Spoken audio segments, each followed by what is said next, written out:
نواز شریف صاحب جو ہیں وہ بیرون ملک گئے ہیں، بتایا گیا کہ 5 ملکوں کا وہ دورہ کریں گے. ذرا آپ بتا سکیں گے کہ وہ کب تک واپس آئیں گے؟ اور دوسرا یہ بتا دیجئے کہ 17 ستمبر کو جب قاضی فائز عیسیٰ نے بطور چیف جسٹس حلف اٹھایا، اس کے بعد میاں صاحب پاکستان واپس آ گئے اگلے ماہ، اور جب قاضی فائز عیسیٰ کا آخری دن تھا تو اسی دن میاں صاحب جو ہیں وہ بیرون ملک واپس چلے گئے. اس میں کوئی اتفاق ہے یا کوئی اس میں وجہ بھی ہے؟ دیکھیں جی، میاں نواز شریف صاحب نے مجھے صرف 10 دن دیے. انہوں نے کہا کہ آپ پنجاب کا تنظیمی اجلاس بلائیں اور یہ ریکمنڈیشن جو ہے نا یہ مرتب کر کے آپ ان کو فائل کریں. تو میں 10 دن بعد آ رہا ہوں اور آ کے میں نے جو ہے وہ پارٹی کا جو بھی رول ہے، جن لوگوں کو بھی جہاں جہاں پہ ذمہ داری دینی ہے تو وہ میں نے دینی ہے. تو اس لیے میرا تو خیال ہے کہ وہ یہی کوئی ہفتہ 10 دن کے لیے گئے ہیں اور انشاءاللہ تعالیٰ اس کے بعد وہ تشریف جی ترمیم جو ہے کہا یہ جا رہا ہے کوئی سکم ایسا آ گیا جس کی وجہ سے فوری طور پر آئینی بینچز نہیں بن پا رہے، سپریم جوڈیشل کونسل نہیں بن پا رہی، اور دوسرا اس کے ساتھ یہ بتا دیجیے گا صوبوں میں آئینی بینچز کب بن رہے ہیں؟ بعض لوگ جو ہیں وہ پڑھے بغیر ہی تبصرہ شروع کر دیتے ہیں اور پروگرام شروع کر دیتے ہیں. 26ویں ترمیم جو ہے اسے آپ پڑھ لیں، اس میں کوئی سکم نہیں ہے، کوئی ابہام نہیں ہے. اور جو آئینی بینچز ہیں صوبوں میں تو بنیں گے اس وقت جب وہ صوبائی اسمبلیاں قرارداد پاس کریں گی، ریزولوشن پاس کریں گی، وہ بن جائیں گے. اور مرکز میں جو ہے وہ آج ہی محترم چیف جسٹس صاحب نے جو ہے وہ اوتھ لیا ہے. تو میرا خیال ہے کہ ود ان 1 ویک وہ اجلاس بلائیں گے اور اس میں جو ہے وہ آئینی بینچ جو ہے وہ تشکیل پا جائیں گے. پاکستان آپ نے بات کی کہ معاشی استحکام جو ہے اس کی طرف پاکستان بڑھ رہا ہے اور نہیں، میں نے نہیں کہا، آپ بھی کہہ رہے ہیں، سارے کہہ رہے ہیں. سیاسی استحکام بھی ضروری ہے، تو تمام جماعتوں کو ساتھ لے کر چلنے کی بھی آپ نے بھی بات کی. تو کیا وجہ ہے؟ آپ مذاکراتی جو ہے ٹیم میں بھی نون لیگی شامل تھے، وہ کیا مطالبات ہیں یا کیا وہ ڈیمانڈ ہے جس کی وجہ سے ایک بڑی جماعت کے ساتھ آپ کی مشاورت اور جو ہے وہ ڈیل کہہ رہے ہیں، مشاورت کہہ رہے ہیں، مکمل نہیں ہو پاتی کبھی؟ دیکھیں، یہ بات جو ہے یہ میڈیا کو اور ہمارے جو محترم اینکر صاحبان اور صحافی صاحبان ہیں ان کو یہ چیزیں جو ہیں ان کو اجاگر کرنا چاہیے. معاملہ یہ ہے کہ جو اوریجنل ڈرافٹ گورنمنٹ لے کے چلی تھی اور اس کے بعد جس ڈرافٹ کے اوپر جو ہے وہ 26ویں امینڈمنٹ ہوئی ہے اس کا فرق دیکھ لیں. اور یہ جو اتنا فرق جو ہے یہ ہم نے اتنی لچک کا مظاہرہ کیا ہے اور کہاں سے کہاں آ کے ہم متفق ہوئے ہیں. یعنی گورنمنٹ متفق ہوئی ہے، PMLN متفق ہوئی ہے، پیپلز پارٹی متفق ہوئی ہے، میاں شہباز شریف صاحب، بلاول بھٹو زرداری صاحب جو ہے وہ انہوں نے اپنے رویوں میں لچک پیدا کی ہے. تو یہ کس لیے کی ہے؟ اسی لیے کی ہے کہ کنسنسس ہو جائے.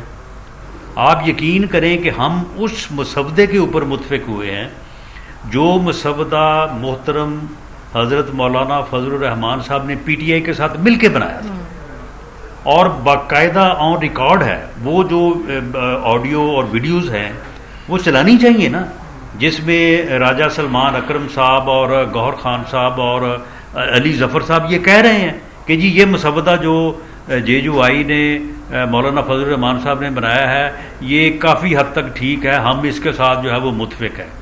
اب معاملہ یہ ہے کہ جب ہم اس کے اوپر متفق ہوئے، ہم تو متفق اس لیے ہوئے کہ چلیں جی ٹھیک ہے، چلیں ہماری اگر کچھ چیزیں جو ہے وہ اگر نہیں ہوتی تو بعد میں دیکھا جائے گا، لیکن اس وقت ہم ایک قومی یکجہتی اور کنسنسس کا جو ہے وہ مظاہرہ کریں اور ہم جو ہے وہ اس مسودے پہ متفق ہو گئے. اب جو PTI ہے ان کا یہ خیال تھا کہ گورنمنٹ جو ہے وہ کبھی بھی اس پہ متفق نہیں ہوگی اور جب متفق نہیں ہوگی تو پھر فساد ہوگا. ان کا کیونکہ ایجنڈا تو اتفاق ہے ہی نہیں، فساد ہے، تو انہوں نے کہا کہ فساد ہوگا، فساد میں مولانا ہمارے ساتھ ہوں گے. جب ہم اس کے اوپر متفق ہوئے تو وہ دوڑ گئے وہاں سے. تو معاملہ یہ کہ ہم نے تو قومی اتفاق رائے پیدا کرنے کے لیے اپنی 10 باتوں کو چھوڑ کے ان 3-4 باتوں پہ متفق ہوئے ہیں جس کے اوپر سبھی متفق تھے. لیکن PTI ایک ایسی جماعت کا ایک ایسے انتشاری ٹولے کا روپ دھارے ہوئے ہے کہ وہ کسی بات پہ نہ کسی کے ساتھ بیٹھنے کو تیار ہے، نہ کسی کے ساتھ گفتگو کرنے کو تیار ہے، نہ کسی بات کے اوپر متفق ہونے کو تیار ہے. اور نہ ہی ڈائلاگ کرنے کو تیار ہے، نہ مذاکرات کرنے کو تیار ہے. تو معاملہ یہ ہے کہ یہ ان کا جو رویہ ہے یہ سیاسی عدم استحکام پیدا کرنے کے لیے ہے. سیاسی عدم استحکام معاشی عدم استحکام کو پیدا کرے گا، اور معاشی عدم استحکام جو ہے یہ پاکستان کو مشکل میں لائے گا. عام آدمی کی مشکلات میں اضافہ ہوگا. تو اس لیے عام آدمی کو بھی ان چیزوں کے اوپر نظر رکھنی چاہیے. آپ کو ان چیزوں کو ہائی لائٹ کرنا چاہیے کہ اس میں کس کا کیا کردار. جو سیاست میں رویہ عمران خان نے کنٹینیو رکھا اپنی مخالفین سیاسی جماعتوں کے خلاف، اگر عدلیہ میں جسٹس منصور علی شاہ اور جسٹس اطہر من اللہ وہی رویہ اختیار کرتے ہیں، کنٹینیو کرتے ہیں، بنیاد تو انہوں نے خط لکھ کر رکھ دی ہے، تو پھر اس کا حل کیا ہے اگر وہی، کیونکہ متاثر تو عمران خان سے ہی لگ رہے ہیں. دیکھیں میں قاضی فیاض عیسیٰ صاحب کو کافی حد تک جانتا ہوں.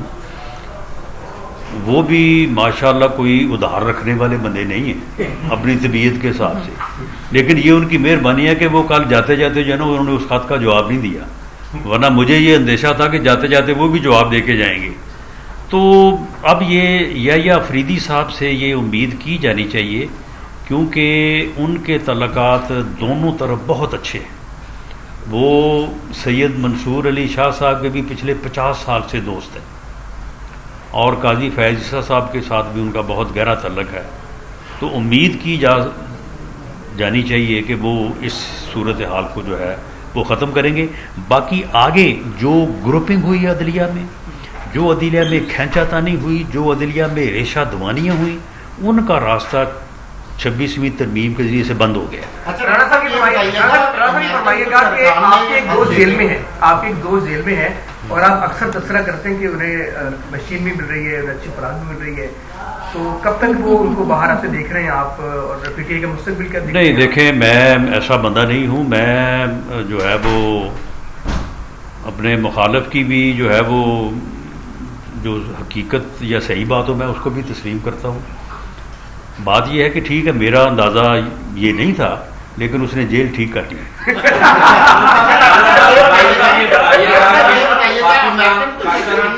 جو صحیح بات ہے نا وہ میں نہیں کبھی روکتا، جیل اس نے صحیح کر لی. دیکھا جائے تو مسلم لیگ نون نے اپنے ادوار میں جتنی بھی بڑی اہم اپوائنٹمنٹ کی، جتنے بڑے لوگوں کو تعینات کیا عہدوں کے اوپر، جب وقت گزرتا ہے تو وہ سارے جو ہے وہ اپنا پانسا پلٹ لیتے ہیں، اپنے نظریات بدل لیتے ہیں، اور مسلم لیگ نون ان کے خلاف محاذرہ ہی کھول لیتی ہے. ماضی میں بھی دیکھا جب باجوہ صاحب کی ایکسٹینشن ہوئی اس وقت بھی مسلم نون ایک پلیٹ فارم پہ تھی، جب وہ آئے تھے اس وقت بھی، لیکن کچھ وجوہات ایسی بنی کہ میاں صاحب نے باقاعدہ ان کے اوپر نام لے کے اٹیک کیا، ان کو کہا کہ ان چیزوں میں ملوث ہے. وقت گزرا تو وہی چیزیں، وہی اسٹیبلشمنٹ ان کا نام لینا مسلم نون دوبارہ نہیں کرتی، ان کو کردار جو ہے ان کے کیسے کردار پہ پہنچانے کا نام نہیں لیتی. اب کی بار ایک بڑی اپوائنٹمنٹ آپ نے یحییٰ افریدی کی کر دی. کیا آپ لوگوں کو یقین ہے کہ یحییٰ افریدی جو آئے ہیں اپنے منصب پر آنے کے بعد کسی اس طرح کا جو ماضی یا مسلم نون کے ساتھ برتاؤ کیا جاتا ہے اسٹیبلشمنٹ کی طرف سے یا بڑے عہدوں کی طرف سے، اب یحییٰ افریدی صاحب اس کا حصہ نہیں بنیں گے؟ دیکھیں، اگر تو 3 سینئر موسٹ ججز میں سے میاں شہباز شریف بطور وزیر اعظم کسی ایک کا انتخاب کرتے تو پھر تو آپ یہ کہہ سکتے تھے کہ جی آپ نے یہ کی ہے. میں یہ بھی اس حقیقت سے بھی پردہ اٹھا دوں کہ پہلے تجویز یہی تھی کہ جی حکومت وزیر اعظم جو ہے وہ ایڈوائز کرے، جو 3 سینئر موسٹ ججز ہیں ان میں سے ایک کو جو ہے وہ چیف جسٹس بنا دیا جائے. میاں شہباز شریف نے بطور وزیر اعظم یہ کہا، اس نے کہا کہ نہیں مجھے یہ اختیار نہیں چاہیے، آپ اس کو یہ اختیار جو ہے وہ پارلیمنٹ کو دیں، اور پارلیمنٹ ٹھہرو بھائی ذرا، آپ یہ اختیار جو ہے یہ پارلیمنٹ کو دیں، اور پارلیمنٹ کی کمیٹی جو ہے وہ اس اختیار کو یوز کرے. 3 میں سے بھی ایک کا انتخاب جو ہے وہ میں نے نہیں کرنا. تو یہ جو انتخاب ہے یہ بالکل پی ایم ایل این نے نہیں کیا، نہ وزیر اعظم نے کیا ہے. یہ انتخاب جو ہے یہ پارلیمانی کمیٹی نے کیا، اور 2/3 میجورٹی سے کیا. اچھا رانا صاحب یہ بتائیے، گزشتہ دور حکومت میں بھی آپ کی پارٹی نے بلدیاتی انتخابات کروائے، لیکن 2-3 سال تک نچلی سطح پر اختیارات کو منتقل نہ کیا گیا. بلدیاتی انتخابات کے بعد جو بلدیاتی نمائندے آپ کے سلیکٹ ہوئے وہ جو 3 سال تھے سراپا احتجاج میں سوائے 10 سرٹیفکیٹ اور 10 سرٹیفکیٹ کے علاوہ جو ان کے اختیار میں ہونا چاہیے تھا وہ انہیں نہ مل سکا. یہی وجہ تھی 2018 میں جب آپ کی پارٹی کے اوپر برا وقت شروع ہوا تو وہ بلدیاتی نمائندے جو ہیں وہ آپ کے پیچھے نہ کھڑے ہوئے, نہ ریلی میں نظر آئے, نہ جلسوں میں نظر آئے. کیا سمجھتے ہیں کہ اب جو بلدیاتی انتخابات ہونے جا رہے ہیں ان میں وہ اختیارات پارٹی جو ہے وہ نیچے بلدیات کو فراہم کرے گی یا نہیں کرے گی؟ جی, آج کا جو تنظیمی اجلاس ہے اس میں دوسرا اہم ایجنڈا جو ہے وہ بلدیاتی انتخابات کا ہی ہے, اور پارٹی پریزیڈنٹ میاں نواز شریف صاحب نے یہ بات زور دے کے کہی ہے کہ آپ لوگوں سے کہیں کہ وہ اس بارے میں اپنی تیاری جو ہے وہ شروع کریں. تو انشاءاللہ تعالی مستقبل قریب میں جو ہے وہ ہم بلدیاتی انتخابات کی طرف پنجاب میں جا رہے ہیں, اور اس مرتبہ جو بلدیاتی ایکٹ ہم نے مرتب کیا ہے اور میرا خیال ہے کہ وہ صوبائی اسمبلی سے بھی جو ہے وہ پاس ہونے جا رہا ہے, لیکن میرا خیال ہے کہ وہ مسودہ مکمل ہو گیا ہے. تو اس میں ہم نے بلدیاتی اداروں کو جو ہے وہ بہت با اختیار بنایا ہے, اور اس مرتبہ بلدیاتی ادارے جو بنیں گے انشاءاللہ تعالیٰ اس میں بلدیاتی نمائندوں کو پورے اختیار. جی لاسٹ کوشچن,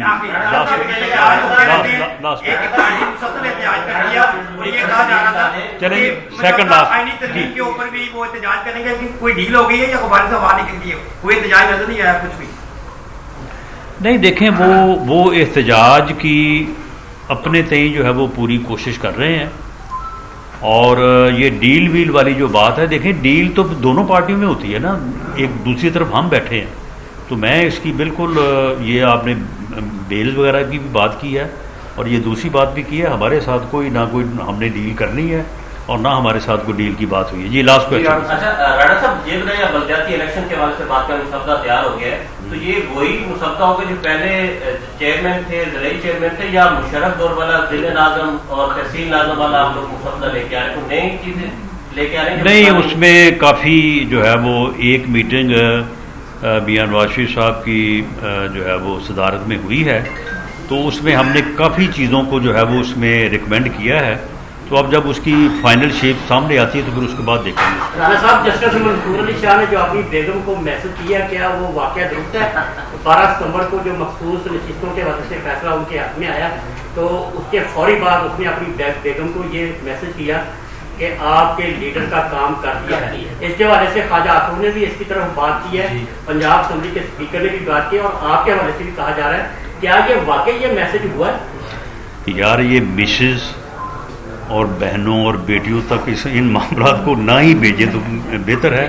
بہرحال میں سمجھتا ہوں کہ جسٹس منصور علی شاہ صاحب جو ہیں وہ بڑے ہی آنریبل اور بڑے آنیسٹ جج ہیں. یہ ایک ذاتی مخاصمت جو ہے ان بٹوین قاضی فیض عیسیٰ اور سید منصور علی شاہ صاحب جو سامنے آئی ہے, یہ انتہائی جو ہے وہ افسوسناک ہے, اور ہم تو یہ چاہیں گے کہ موجودہ چیف جسٹس آف پاکستان جو ہیں وہ سب سے پہلے کوئی ایسا عمل کریں کہ ان دونوں کو اکٹھا بٹھائیں اور پوری قوم کو دکھائیں. رانا صاحب آخری سوال کا جواب دیا کہ کچھ امریکن ارکان نے ایک خط لکھا ہے والی پی ٹی آئی کے حق میں, اور یہ پاکستان میں کھلی مداخلت نہیں ہے.